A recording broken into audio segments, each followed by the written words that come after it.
Hello, welcome. My name is Darren Ranco, and I'm going to talk to you about MOUs as a method of decolonizing university collections. This is part two.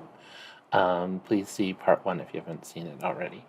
I'm chair of Native American Programs and citizen of the Penobscot Nation, um, and work at the University of Maine.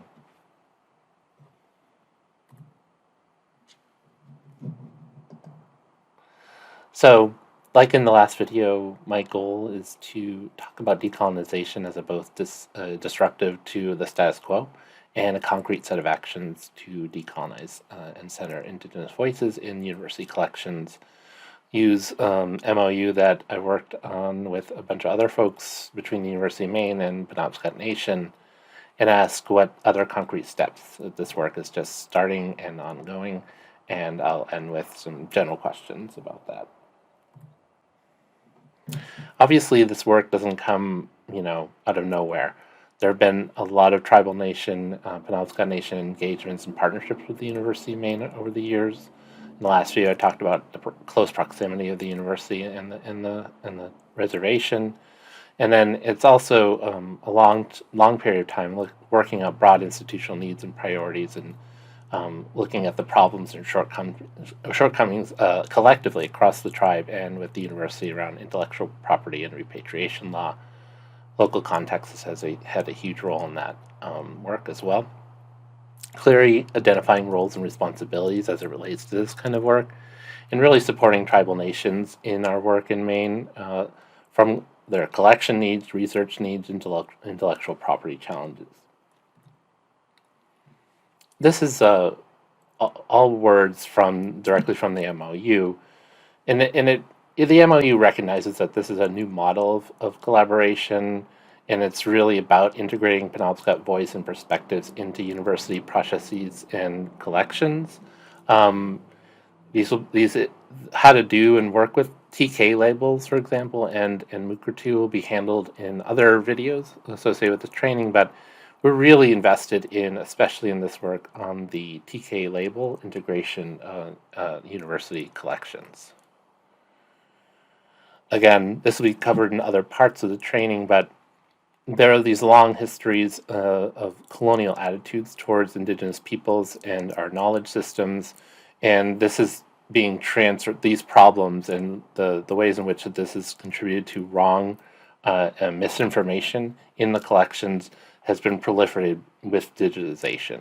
It's a very important part of this work that we recognize that there are so many problems before things started to become digitized, and now that they are, we have even more issues to take care of. Also, in the other videos, the way that this integrates with local work by tribal nations on their Mukurtu digital archive work is also very critical, that there's a one-to-one relationship, an easy way to transfer the university collections into Mukurtu collections. Again, the TK labels as integrating within the university collections is critical to this work. Of course, there are a number of labels that are being used, and we're very, very interested in doing this work. We have a number of examples in Maine. I strongly encourage you to look at the Fuchs recording and Passamaquoddy songs and the way that was done with the Library of Congress as an example of what can happen in terms of integrating TK labels. Here's the example of how TK labels are incorporated into the Library of Congress control number. While you see the access advisory remains the same, as well as the rights advisory related to the Peabody Museum at Harvard, you see the three Passamaquoddy labels. And this is how we will do this work at the University of Maine, which is now just beginning. So the Passamaquoddy have their Mukurtu site, as does the Penobscot Nation. And for us, it's really centered around Hudson Museum collections in the work, as well as the Folklore Library. The MOU includes issues around the IRB and research relationships, but the Hudson and the Folklore Library have been really critical to this work. In addition to collaborating around documentation, cataloging, digital sharing, and TK labels, The Hudson Museum has also incorporated a permanent Wabanaki seat on the Hudson Museum's board of directors, and actually they've expanded that to 2 recently. For the Fogler Library Special Collections, where all of the main Indian materials are kept,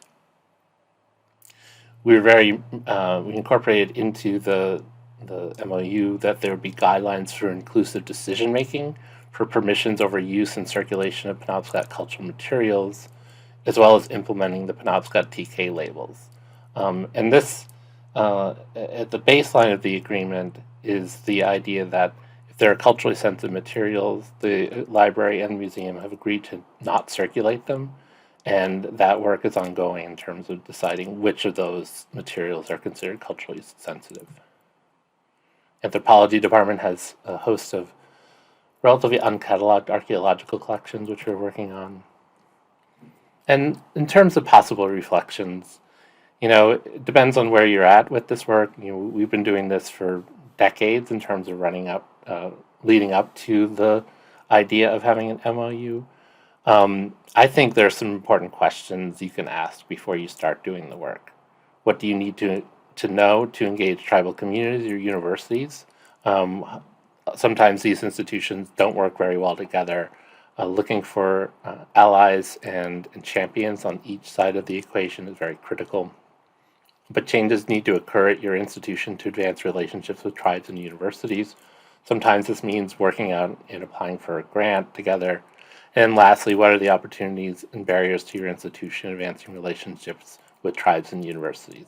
This is so particular, but really thinking about having specific projects and goals before you start doing the work is very important. Thank you very much.